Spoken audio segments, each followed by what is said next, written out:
Hi friends, ನಾನು ನಿಮ್ಮ ಪ್ರೀತಿಯ Sheetal. Welcome back to my channel Sheetal Kannada blogs. ಎಲ್ಲರೂ ಹೇಗಿದ್ದೀರಾ? ಐ ಹೋಪ್ ನೀವೆಲ್ಲರೂ ಚೆನ್ನಾಗಿದ್ದೀರಾ ಅಂತ ಭಾವಿಸ್ತಾ ನಾನು ಇವತ್ತಿನ ವೀಡಿಯೋನ ಸ್ಟಾರ್ಟ್ ಮಾಡ್ತಾ ಇದ್ದೀನಿ. ಹಾಗೆ ಇನ್ನೂ ಯಾರೆಲ್ಲ ನನ್ನ ಚಾನಲ್ನ ಸಬ್ಸ್ಕ್ರೈಬ್ ಮಾಡದೆ ನೋಡ್ತಾ ಇದ್ದೀರೋ, ಪ್ಲೀಸ್ ಬೇಗ ಬೇಗ ಹೋಗಿ ಸಬ್ಸ್ಕ್ರೈಬ್ ಮಾಡಿ. ಅಲ್ಲೇ ಕಾಣ್ತಿರೋ ಬೆಲ್ಲೈಕನ್ನ ಕ್ಲಿಕ್ ಮಾಡಿದ್ರೆ ನಾನು ಮಾಡೋ ಪ್ರತಿಯೊಂದು ನೋಟಿಫಿಕೇಷನ್ ವಿಡಿಯೋ ಬಂದು ನಿಮಗೆ ತಲುಪುತ್ತೆ. ಅದರಿಂದ ನೀವೇ ಫಸ್ಟ್ ನನ್ನ ವೀಡಿಯೋನ ನೋಡ್ಬೋದು. ಪ್ಲೀಸ್ ನನಗೆ ಸಪೋರ್ಟ್ ಮಾಡಿ. ನಿಮ್ಮ ಸಪೋರ್ಟ್ ಮಾಡಿದ್ರೆ ನನಗೂ ವೀಡಿಯೋ ಮಾಡಬೇಕು ಅಂತ ಹೇಳಿ ಅಂದರೆ ಇನ್ಸ್ಪೈರ್ ಆಗುತ್ತೆ ಮತ್ತು ಮೋಟಿವ್ ಆಗುತ್ತೆ. ಪ್ಲೀಸ್ ಎಲ್ಲರೂ ಒಂದೇ ಒಂದು ಲೈಕ್ ಕೊಡಿ. ಯಾವುದೇ ರೀತಿ ದುಡ್ಡು ಕೊಡೋಂಗಿಲ್ಲ. ಸಬ್ಸ್ಕ್ರೈಬ್ಗೂ ಯಾವುದೇ ರೀತಿ ದುಡ್ಡೇನು ಖರ್ಚಾಗ್ಬಿಡಲ್ಲ. ತುಂಬ ದಿವಸನೇ ಆಗೋಯ್ತು. ಚಾನಲಿಗೆ ವೆಲ್ಕಮ್ ಮಾಡಿ. ಹಾಗೆ ಇವತ್ತಿನ ಬ್ಲಾಗ್ ಏನಂತ ಹೇಳಿ ಟೈಟಲಲ್ಲಿ ತಮಿಳಿನಲ್ಲಿ ನೋಡಿರ್ತೀರಾ. ಇವತ್ತಿನ ವಿಡಿಯೋ ಏನು ಅಂತ ಹೇಳಿ, ನಮ್ಮ ಅತ್ತೆ ಅವರ ಅಕ್ಕನ ಮೊಮ್ಮಗಳದು ಆಫ್ ಸ್ಯಾರಿ ಫಂಕ್ಷನ್, ಅಂದರೆ ಮೆಚ್ಯೂರ್ಡ್ ಫಂಕ್ಷನ್ ಇತ್ತು. ಅದಕ್ಕೆ ನಾವು ಹೋಗ್ತಾಯಿದ್ದೀವಿ ರೆಡಿಯಾಗಿ. ಬೆಳಗ್ಗೆನೇ ಎದ್ದಿದ್ದೆ, ಯಾವುದೇ ರೀತಿ ವಿಡಿಯೋ ಮಾಡೋಕ್ಕಾಗಿಲ್ಲ. ಎಲ್ಲ ಫ್ರೆಶ್ ಅಪ್ ಎಲ್ಲ ಆಗಿ ಎಲ್ಲ ಮನೆ ಕ್ಲೀನ್ ಮಾಡಿ ಎಲ್ಲ ಏನೇನಿರುತ್ತೆ ಮನೆ ಕೆಲಸ ಎಲ್ಲ ಮುಗಿಸಿ ಪೂಜೆ ಎಲ್ಲ ಮಾಡಿ ಇವಾಗ ಹೋಗೋಣ ಅಂತ ಹೇಳಿ ಬಂದು ನಿಂತ್ಕೊಂಡಿದ್ದೀವಿ. ಆಲ್ಮೋಸ್ಟ್ ನಾನು ವಿಡಿಯೋ ಅಪ್ಲೋಡ್ ಮಾಡಿನೇ 3 ಮಂತ್ಸ್ ಆಗೋಯ್ತು. ವಿಡಿಯೋ ಅಪ್ಲೋಡ್ ಮಾಡೋಕ್ಕಲ್ಲ, ವಿಡಿಯೋನೇ ಮಾಡ್ಕೊಂಡಿದ್ದೆ, ಅಪ್ಲೋಡೇ ಮಾಡಿರಲಿಲ್ಲ. ಫೈನಲಿ ಬಸ್ ಕೂಡ ಸಿಕ್ತು. ವೆದರ್ ಅಂತೂ ಸಕ್ಕತ್ತಾಗಿತ್ತು ಅಂತಲೇ ಹೇಳ್ಬೋದು. ಫುಲ್ಲು ಮೋಡ ಜಡಿ ಮಳೆಗಳು ಸ್ಟಾರ್ಟ್ ಆಗಿತ್ತು. ಒಂಥರ ಬಿಸಿಲು ಬರೋದು ಹೋಗೋದು, ಚೆನ್ನಾಗಿತ್ತು ವೆದರು. ನಾನಂತೂ ಕಿಟಕಿ ಕಡೆ ಕುತ್ಕೊಂಡು ಎಂಜಾಯ್ ಮಾಡ್ತಾಯಿದ್ದೆ ವೆದರು. ಎಲ್ಲರಿಗೂ 3 ಜನಕ್ಕೂ ಕಿಟಕಿ ಬೇಕು ಅಂತೇಳಿ ನನ್ನ ತಂಗಿ ಒಂದು ಕಡೆ ಕುತ್ಕೊಂಡು ಮಲ್ಕೊಂಬಿಟ್ಟಿದ್ಲು ಅವಳು. ನಾನು ಎದ್ದಿದ್ದೆ. ಯಾಕೋ ನನಗೆ ನನ್ನ ಜೊತೆ ಪಕ್ಕ ಕೂತಿದ್ರು ಯಾರೋ ಹುಡುಗ ಕೂತಿದ್ರು. ಪಾನ್ ಪರಾಗ್ ಸ್ಮೆಲ್ ಅಂದರೆ ಸ್ಮೆಲ್ಲು. ಇಲ್ಲಿ ಊಟಕ್ಕಂತ ನಿಲ್ಲಿಸಿದ್ರು. ನಾನೇನು ಊಟ ಮಾಡೋಕ್ಕೆ ಹೋಗಿಲ್ಲ. ಏನು ನನಗೆ ಊಟ ಮಾಡಿಬಿಟ್ರೆ ವಾಮಿಟ್ ಬಂದುಬಿಡುತ್ತೆ. ಆಲ್ರೆಡಿ ವಾಮಿಟ್ ಬರೋಂಗೆ ಆಗ್ಬಿಟ್ಟಿತ್ತು. ಅದಕ್ಕೆ ಏನು ತಿನ್ನೋದೇ ಬೇಡ ನಾನು ಅಂತ ಹೇಳ್ಬಿಟ್ಟು, ಆ್ಯಕ್ಚುಲಿ ಟ್ರಾವೆಲ್ ಮಾಡಬೇಕಾದ್ರೆ ಏನೋ ತಿನ್ಕೊಂಡು ಹೋದರೆ ಏನೋ ವಾಮಿಟ್ ಬರೋಲ್ಲ ಅಂತಾರೆ. ನನಗೆ ಆಪೋಸಿಟ್, ಏನಾದ್ರು ತಿಂದರೆ ವಾಮಿಟ್ ಬಂದುಬಿಡುತ್ತೆ. ಇನ್ನೇನು ಹತ್ರ ಬರ್ತಾ ಇದ್ದಂಗೆ ವಾಮಿಟ್ ಬಂದುಬಿಡುತ್ತೆ. ಸೊ ಅದಕ್ಕೋಸ್ಕರನೇ ಏನೂ ತಿಂದಿಲ್ಲ. ಇಲ್ಲಿ ಯಡೂರ್ ಹತ್ರ ನಿಲ್ಲಿಸಿದ್ರು ಟಿಫನ್ಗೆ ಅಂತ ಹೇಳಿ. ಆಲ್ಮೋಸ್ಟ್ ಒಂದು 8 o'clock ಆಗಿತ್ತು. ನನ್ನ ತಂಗಿ ಎಲ್ಲ ಹೋಗಿದ್ರು ಆಚೆ ಕಡೆ. ನಾನು ಸುಮ್ಮನೆ ವೆದರ್ ನೋಡ್ಕೊಂಡು ಫೀಲ್ ಮಾಡ್ಕೊಂಡು ಕೂತಿದ್ದೆ ಒಬ್ಬಳೇನೆ.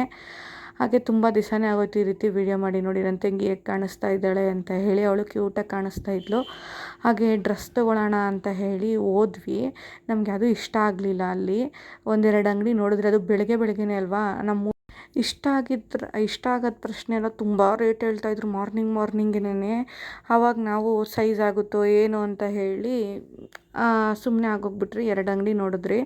ಆಮೇಲೆ ಇಷ್ಟ ಆಗಲಿಲ್ಲ. ಏನೇನೋ ನನ್ನ ತಂಗಿ ನೋಡ್ತಾ ಇದ್ದು. ನಾನೇನು ಡ್ರೆಸ್ಗಳಿಗೆಲ್ಲ ಅದೆಲ್ಲ ಏನೂ ಚೂಸ್ ಮಾಡೋಕ್ಕೋಗಲ್ಲ. ನನಗೂ ಏನೇ ಡ್ರೆಸ್ ಇದ್ದರೂ ನಮ್ಮ ಮಮ್ಮಿನೇ ಚೂಸ್ ಮಾಡೋದು. ನಮ್ಮ ಮಮ್ಮಿ, ನಮ್ಮ ಅಕ್ಕ, ನನ್ನ ತಂಗಿ 3 ಜನನೇ ತೊಗೊಳ್ಳೋದು. ಸ್ಯಾರಿ ಆಗಿರ್ಬೋದು, ಏನೇ ಆಗಿರ್ಬೋದು. ಕಲರ್ ಮಾತ್ರ ಒಂದೊಂದು ಇಷ್ಟ ಆಗೋಲ್ಲ, ಅದನ್ನು ಮಾತ್ರ ಹೇಳ್ತೀನಿ. ನೋಡಿ, ಶುಕ್ರವಾರದ ಸಂತೆ ಕೂಡ ನಡೀತಿತ್ತು. ಬೆಳಗ್ಗೆನೇ ನೋಡಿ, ಎಲ್ಲ ತರಕಾರಿಗಳಾಗಿರ್ಬೋದು, ಎಲ್ಲ ರೀತಿ ಎಲ್ಲ ಇಟ್ಕೊಂಡಿದ್ರು. ನಾಗಮಂಗ್ಲಕ್ಕೆ ಬಂದಿದ್ದೀವಿ ನಾವು. ಒಳಗಡೆ ಆಟೋ ಕೂಡ ಬಂತು. ಆಟೋನೂ ಕೂಡ ಅಂದರೆ ಸೀಟ್ ಆಟೋ ಇರುತ್ತಲ್ವಾ, ಇದು ಯಾರೂ ಇರಲಿಲ್ಲ ಅಂತ ಹೇಳಿ 100 rupees ಕೊಡಿ ಒಳಗಡೆನೇ ಬಿಟ್ಬಿಡ್ತೀವಿ ಅಂತ ಹೇಳಿದ್ರು. ಸರಿ, ಕಾಯೋಕ್ಕಾಗಲ್ಲ ಅಂತ ಹೇಳಿ ಹೋದ್ವಿ. ಫೈನಲಿ ಊರು ಕೂಡ ಹೋದ್ರಿ. ಇದು ನಮ್ಮ ಅತ್ತೆಯವರ ಅಕ್ಕನ ಮನೆ. ಎಲ್ಲ ನೆಂಟರೆಲ್ಲ ಬಂದಿದ್ದರು. ಆದಷ್ಟು ಸ್ವಲ್ಪ ಕ್ಲಿಪ್ಪಿಂಗ್ನ ತೊಗೊಂಡಿದ್ದೀನಿ. ನೋಡಿ, ಇದೇ ಹುಡುಗಿನಿ ತುಂಬ ಬ್ಲಾಗಲ್ಲಿ ತೋರಿಸಿದ್ದೀನಿ ನಾನು. ನಮ್ಮ ಮನೆ ಕೂಡ ಬಂದಿದ್ಲು ಬೆಂಗಳೂರಿಗೂ, ಮಾನಸ ಅಂತೇಳಿ. ಇವಳು ಮೆಚ್ಯೂರ್ಡ್ ಫಂಕ್ಷನ್, ಆಫ್ ಸ್ಯಾರಿ ಫಂಕ್ಷನ್ನೇ ಗೇನೆ ಹೋಗಿದ್ದಿದ್ದು. ಹಾಗೆ ನೋಡಿ ಎಷ್ಟು ಚೆನ್ನಾಗಿ ಕಾಣಿಸ್ತಾ ಇದ್ಲು. ಕ್ಯೂಟಾಗೆ ಸಿಂಪಲ್ಲಾಗೆ ರೆಡಿಯಾಗಿದ್ಲು. ಮೇಕಪ್ ಕೂಡ ಜಾಸ್ತಿ ಮಾಡಿದ್ಲು. ಕಪ್ಪಗಿದ್ರೂ ಲಕ್ಷಣವಾಗಿದ್ದಾಳೆ. ಹೆಂಗಂದ್ರೆ ನಾನೇನು ಬೆಳ್ಳಕ್ಕಿದ್ದೀನಿ ಅಂತ ಹೇಳ್ತಾಯಿಲ್ಲ, ಕಪ್ಪಗಿದ್ರು ಲಕ್ಷಣವಾಗಿದ್ದಾಳೆ. ಆಮೇಲೆ ಇಲ್ಲೇ ಮನೆ ಹತ್ರನೇ ಅಂದರೆ ಏನು ಹೇಳ್ತಾರೆ, ಮರಳು ತುಂಬೋದು ಅದೆಲ್ಲ ಮಾಡ್ತಾರಲ್ಲ ಆಫ್ ಸ್ಯಾರಿ ಫಂಕ್ಷನಲ್ಲಿ, ಅದೆಲ್ಲ ಮಾಡಿದರು. ಅದನ್ನೇ ವಿಡಿಯೋ ಸ್ವಲ್ಪ ಕ್ಲಿಪ್ಪಿಂಗ್ನ ತೊಗೊಂಡಿದ್ದೀನಿ.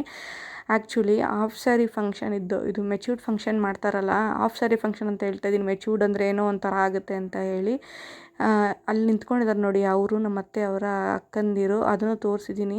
ಹಾಗೆ ಹೋಗಿ ನಾವು ಕೂಡ ಫೋಟೋ ಇಡ್ಸ್ಕೊಂಡು ಬೇಗ ಬಂದ್ಬಿಡೋಣ ಅಂತೇಳಿ, ಮಳೆ ಬರೋ ಟೈಮ್ ಅಲ್ವಾ, ಬೇಗ ಬಂದ್ಬಿಡೋಣ ಅಂತ ಹೇಳಿ ನಾವು ಬೇಗ ಫೋಟೋ ಇಡ್ಸ್ಕೊಂಡ್ರಿ. ನೋಡಿ ಹೇಗೆ ಕಾಣಿಸ್ತಾ ಇದ್ದಾಳೆ. ಎಲ್ಲ ಬ್ಲೆಸ್ಸಿಂಗ್ಸ್ ಮಾಡಿಬಿಡಿ ಅವಳಿಗೆ. ಆಮೇಲೆ ಇದೊಂದು ಸ್ಪೆಷಲ್ ನಾನ್ ವೆಜ್ ಕೂಡ ಮಾಡಿದರು. ನನಗೆ ಯಾಕೋ ಊಟನೇ ಸೇರ್ತಾನೆ ಇರಲಿಲ್ಲ, ಹೇಳಬೇಕು ಅಂತ ಹೇಳಿದ್ರೆ. ಏನೋ ಒಂಥರ ಹುಷಾರಿಲ್ದಂಗೆ ಆಗಿಬಿಟ್ಟಿತ್ತು ನನಗೆ. ಊಟ ಏನೂ ತಿನ್ನೋಕ್ಕೆ ಆಗ್ತಾ ಇರಲಿಲ್ಲ. ಫುಲ್ ನಾನ್ ವೆಜ್ ಅಂದರೆ ಮಟನ್ನು, ಚಿಕನು ಎಲ್ಲ ಇತ್ತು.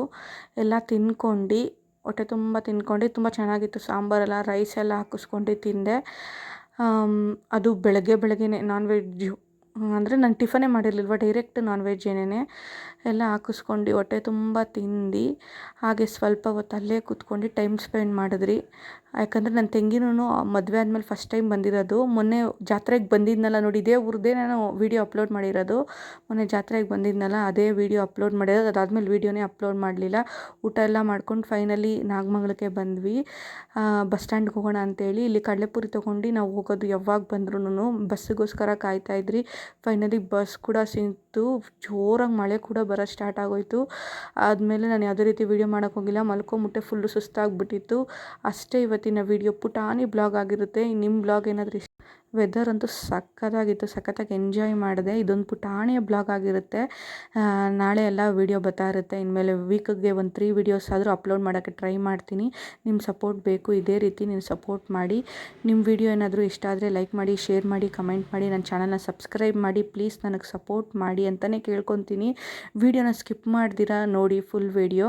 ನಿಮ್ಗೆ ಇಷ್ಟ ಆದರೆ ಕಮೆಂಟ್ ಸೆಕ್ಷನಲ್ಲಿ ತಿಳಿಸಿ. ಇಷ್ಟ ಆಗಿಲ್ಲ ಅಂದರೆ ಏನು ಚೇಂಜ್ ಮಾಡ್ಕೋಬೇಕು ಅಂತ ಹೇಳಿ ವೀಡಿಯೋದಲ್ಲಿ ಹೇಳಿ. ಹಾಗೇ ಯಾವ ರೀತಿ ವೀಡಿಯೋಸ್, ಚಾಲೆಂಜಿಂಗ್ಸ್ ವೀಡಿಯೋಸ್ ಬೇಕು ಅಂತ ಹೇಳಿ ಕಮೆಂಟ್ ಮಾಡಿ. ಮತ್ತೆ ನಾಳೆ ವೀಡಿಯೋದಲ್ಲಿ ಸಿಗ್ತೀನಿ. Thank you for watching with lots of love. Bye.